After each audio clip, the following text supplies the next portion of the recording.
da da pa pa shoo pa pa pa da da pa pa shoo pa pa pa da da pa pa shoo pa pa pa da da pa pa shoo pa pa pa da da pa pa shoo pa pa pa da da pa pa shoo pa pa pa da da pa pa shoo pa pa pa da da pa pa shoo. Prin acest proiect readucem în actualitate alfabetul Morse în comunitatea noastră. Petrila, o lume ce nu seamănă cu nicio așezare posibilă, cu nimic și nimeni de nicăieri. Vom organiza o serie de ateliere în cadrul cărora participanții vor învăța alfabetul Morse într-o manieră inedită. Răspundem astfel la două nevoi ale comunității noastre, lipsa de activități extrașcolare și nevoia de educație. Cursanții noștri vor îmbogăți nivelul de cunoștințe generale. Totodată vor intra în contact cu minunata lume a roboticii și programării.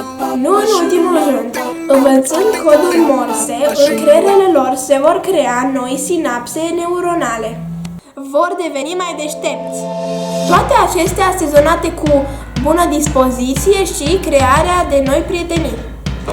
Pentru partea tehnică a proiectului am folosit un buton, un LED, 4 fire de conexiune tată-tată, o plăcuță Arduino Uno și o rezistență de 220 ohm. Pe toate acestea le-am conectat între ele prin intermediul unei plăcuțe breadboard. Cu ajutorul programului Arduino IDE uploadăm codul pe plăcuță. Acest cod va face ca mecanismul nostru să funcționeze. El recunoaște și traduce punctele și liniile introduse de noi cu ajutorul butonului.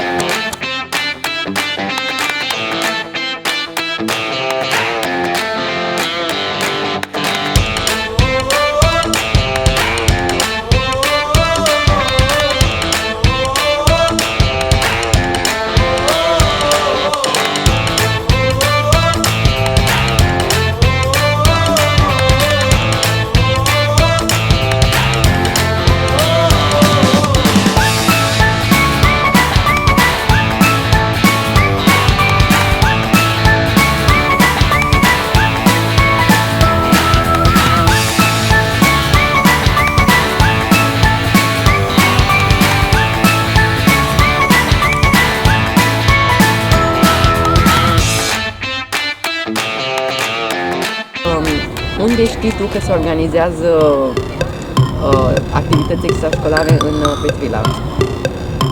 Păi nu știu, undeva pe la școala 5, nu știu dacă se aplică sau la un